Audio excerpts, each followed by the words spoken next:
Auchmar. I'm a member at large on the executive. But everybody knows that Auchmar finally has come before council again, and here's a little bit of the context. An RFI was put out about 18 months ago. The Friends of Auchmar and Cobalt Connects both determined that they wanted to put bids in, so we did that. Then we went through the RFP process. City staff has now come back to the GIC, the General Issues Committee, today with a recommendation to sell the property, a 10-acre estate at Auchmar at West 5th and Fennel Avenue. I think everybody knows where it is, kitty corner to Mohawk College. But there are other things that are going on above and beyond a straight sale. So you, Maria Pearson, have come straight from GIC. So the recommendation comes forward. I know there was some debate. I was following it on Twitter. In the end, what is GIC determined to do? Well, GIC, we supported the recommendation of staff that we move forward with the sale and also have a second stream of keeping the city in the process. And on top of that, there's also an addition that Councillor Whitehead, as the ward councillor, put forward, is that should there be a sale, that there be a protective clause that at any time that the person who buys it ends up selling it again, the city gets first right of refusal. And certainly respecting that, saying at least we keep some control, some ownership in the future should something come about. I mean, I'm hoping at the end of the day that whoever gets it, or if the city is able to hold on to it, that we do what we should be doing with regards to the Auchmar as a very important heritage and historical asset to this community. So that our viewers understand, this is a non-binding RFP process, but city staff will now contact the mystery buyer or vice versa, and negotiations will be ongoing, but they are non-binding. The City of Hamilton isn't necessarily selling, correct, but it's going down this road. Correct, correct.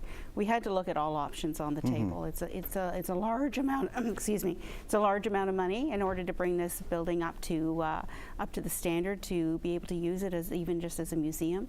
And we respect that and understand it, but we want to be sure if there is somebody out there that has the passion and the ability, that they may have the interest to bring some other use to the facility, bring it up to par, and we keep the city, the historical context to it.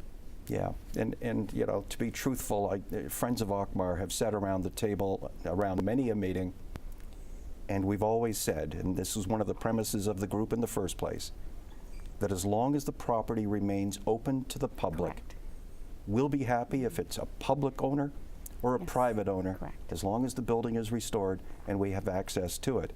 Because I was there for an open door as a volunteer. Thousands of people went through there and went, oh my gosh, in the middle of Hamilton, we have this building, because the woodwork inside is still stunning. Exactly. It is quite the building. Well, can I say that I wish, if I haven't even checked my tickets, if I'd been the $50 million winner, I'd be putting my bid in for it. Believe me, I'd love to see it preserved.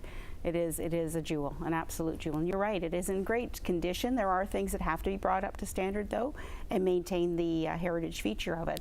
And that's what's a bit more costly. I mean, as you're aware, being on Friends of the Auchmar, doing the windows, and we've had willow banks in there. They've done it as a contribution, and it's education for them. But it's not inexpensive to do that. It's not saying it's a different line of expense to do it. It's the meticulousness that is required to make sure that it meets that historical context, right down to the type of wood that's used. And again, for the viewers, although there was a period of time where no money was being spent, and there were some water intrusions on that property and some rodents, the bigger ones, the ones who hang around your chimney at night and make noises, knock over your garbage cans, they might have found a home at Auchmar as well. But the city has done a wonderful job with the roof, the chimneys, and the eavesdropping.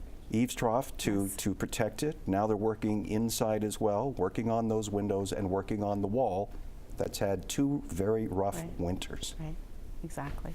So we keep our fingers crossed, and hopefully that we'll see something great come out of it. You have to look at the whole corner up at West 5th and Fennel. I mean, it's amazing what's been going on there. To as the growth with the medical campus and Mohawk College expansion, its time is there. And there's been work going on around the property in Auchmar, sidewalks going in on that side of West 5th, so that whole corner is getting a new look.